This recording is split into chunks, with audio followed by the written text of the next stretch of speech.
will inspire you to take action in your life and realize that anything is possible if you have the determination to reach for it.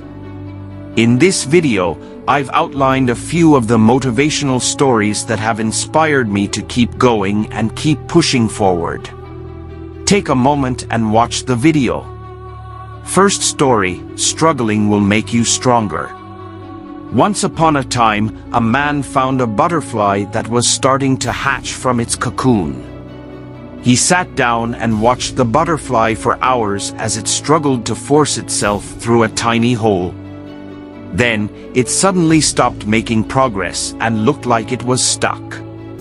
Therefore, the man decided to help the butterfly out. He took a pair of scissors and cut off the remaining bit of the cocoon.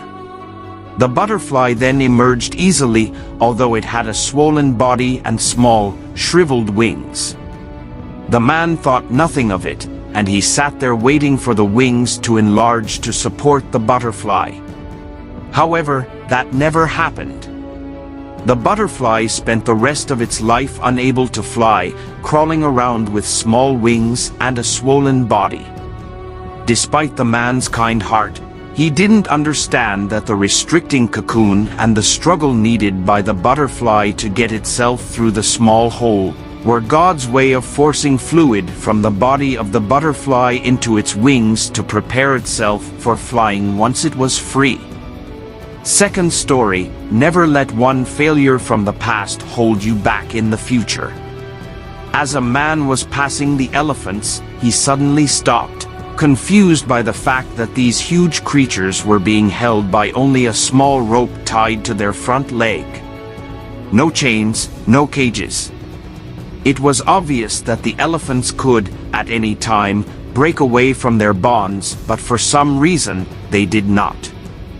He saw a trainer nearby and asked why these animals just stood there and made no attempt to get away.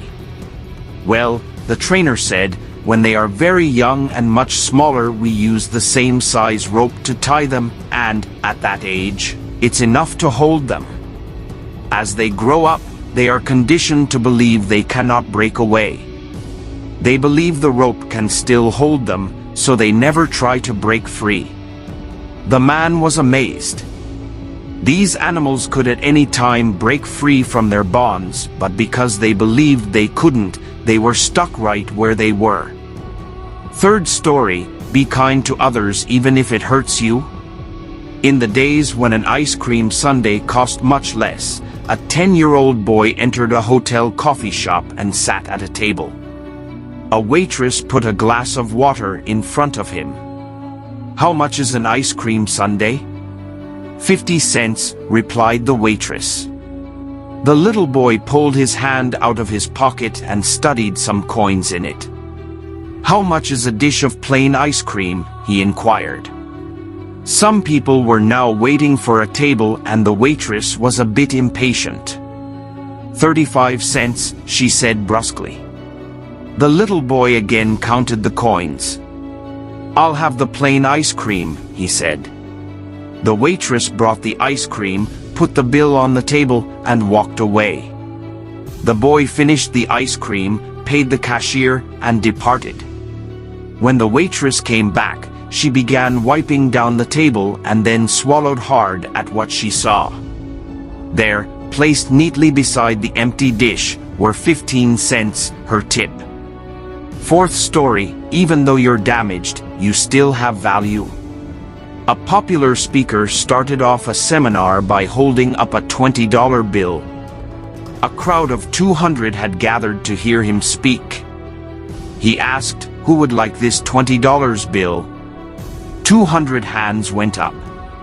He said, "I am going to give this $20 to one of you, but first, let me do this."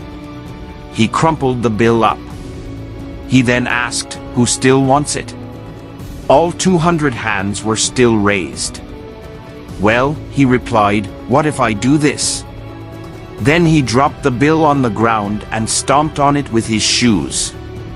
He picked it up and showed it to the crowd. The bill was all crumpled and dirty. "Now who still wants it?" All the hands still went up. My friends, I have just shown you a very important lesson. No matter what I did to the money, you still wanted it because it did not decrease in value. It was still worth $20. Many times in our lives, life crumples us and grinds us into the dirt. We make bad decisions or deal with poor circumstances. We feel worthless. But no matter what has happened or what will happen, you will never lose your value. You are special, don't ever forget it. Fifth story, don't judge others before you know them. A 24-year-old boy seeing out from the train's window shouted, "Dad, look, the trees are going behind." Dad smiled, and a young couple sitting nearby looked at the 24-year-old's childish behavior with pity. Suddenly he again exclaimed, "Dad, look, the clouds are running with us." The couple couldn't resist and said to the old man, "Why don't you take your son to a good doctor?" The old man smiled and said, "I did, and we are just coming from the hospital. My son was blind from birth. He just got his eyes today." Every single person on the planet has a story. Don't judge people before you truly know them. The truth might surprise you. Sixth story, think outside of the box. In a small Italian town, hundreds of years ago, a small business owner owed a large sum of money to a loan shark. The loan shark was a very old, unattractive-looking guy that just so happened to fancy the business owner's daughter. He decided to offer the businessman a deal that would completely wipe out the debt he owed him. However, the catch was that we would only wipe out the debt if he could marry the businessman's daughter. Needless to say, this proposal was met with a look of disgust. The loan shark said that he would place 2 pebbles into a bag, one white and one black. The daughter would then have to reach into the bag and pick out a pebble. If it was black, the debt would be wiped, but the loan shark would then marry her. If it was white, the debt would also be wiped, but the daughter wouldn't have to marry the loan shark. Standing on a pebble-strewn path in the businessman's garden, the loan shark bent over and picked up 2 pebbles. Whilst he was picking them up, the daughter noticed that he'd picked up 2 black pebbles and placed them both into the bag. He then asked the daughter to reach into the bag and pick one. The daughter naturally had 3 choices as to what she could have done. 1. Refuse to pick a pebble from the bag. 2. Take both pebbles out of the bag and expose the loan shark for cheating. 3. Pick a pebble from the bag fully well knowing it was black and sacrifice herself for her father's freedom. She drew out a pebble from the bag, and before looking at it accidentally dropped it into the midst of the other pebbles. She said to the loan shark, "Oh, how clumsy of me. Never mind, if you look into the bag for the one that is left, you will be able to tell which pebble I picked." The pebble left in the bag is obviously black, and seeing as the loan shark didn't want to be exposed, he had to play along as if the pebble the daughter dropped was white, and clear her father's debt. Seventh story, don't assume you are going to fail. During a research experiment, a marine biologist placed a shark into a large holding tank and then released several small bait fish into the tank. As you would expect, the shark quickly swam around the tank, attacked, and ate the smaller fish.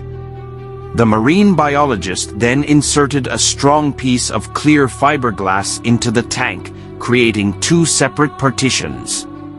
She then put the shark on one side of the fiberglass and a new set of bait fish on the other. Again, the shark quickly attacked. This time, however, the shark slammed into the fiberglass divider and bounced off. Undeterred, the shark kept repeating this behavior every few minutes to no avail. Meanwhile, the bait fish swam around unharmed in the second partition. Eventually, about an hour into the experiment, the shark gave up.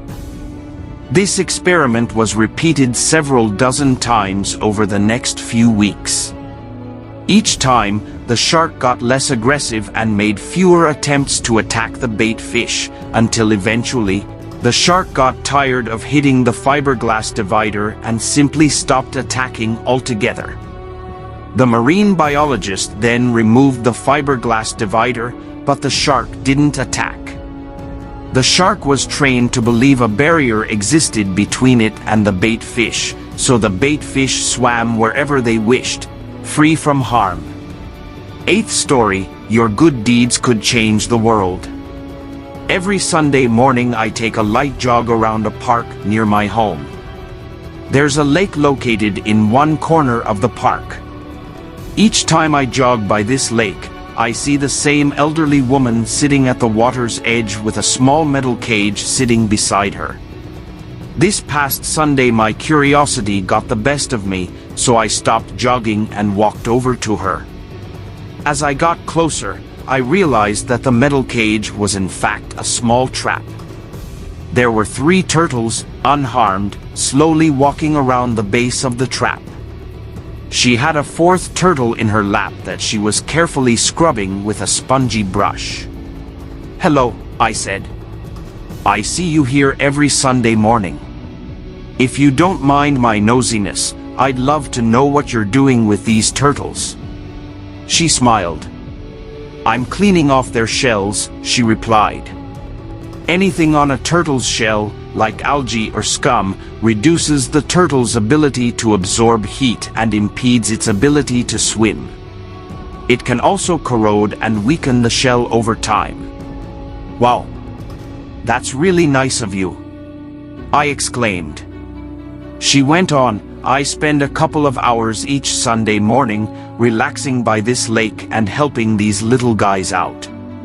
It's my own strange way of making a difference." "But don't most freshwater turtles live their whole lives with algae and scum hanging from their shells?" I asked. "Yep, sadly, they do," she replied. I scratched my head. "Well then, don't you think your time could be better spent? I mean, I think your efforts are kind and all, but freshwater turtles are living in lakes all around the world. And 99% of these turtles don't have kind people like you to help them clean off their shells. So, no offense, but how exactly are your localized efforts here truly making a difference?" The woman giggled aloud. She then looked down at the turtle in her lap, scrubbed off the last piece of algae from its shell, and said, "Sweetie, if this little guy could talk, he'd tell you I just made all the difference in the world." 9th story, never give up on your dreams. Once, there was an older man who was broke, living in a tiny house and owned a beat-up car. He was living off of $99 Social Security checks. At 65 years of age, he decided things had to change. So he thought about what he had to offer. His friends raved about his chicken recipe. He decided that this was his best shot at making a change. He left Kentucky and traveled to different states to try to sell his recipe. He told restaurant owners that he had a mouth-watering chicken recipe. He offered the recipe to them for free, just asking for a small percentage of the items sold. That sounds like a good deal, right? Unfortunately, not in most of the restaurants. He heard no over 1,000 times. Even after all of those rejections, he didn't give up. He believed his chicken recipe was something special. He got rejected 1,009 times before he heard his first yes. With that one success, Colonel Heartland Sanders changed the way Americans eat chicken. Kentucky Fried Chicken, popularly known as KFC, was born. Remember, never give up and always believe in yourself despite rejection. 10th story, focus on the good things in life. 2 friends were walking through the desert. At one stage in their journey, they had an argument and one friend slapped the other one in the face. The one who got slapped was hurt, but without saying anything he wrote in the sand, "Today my best friend slapped me in the face." They kept on walking until they found an oasis, where they decided to have a wash. The one who had been slapped got stuck in a mire and started drowning, but his friend saved him. After he had recovered from his shock, he wrote on a stone, "Today my best friend saved my life." The friend who slapped and saved his best friend asked him, "After I hurt you, you wrote in the sand, and now you write in stone, why?" The other friend replied, "When someone hurts us, we should write it down in sand where winds of forgiveness can erase it away. But when someone does something good for us, we must engrave it in stone where no wind can ever erase it."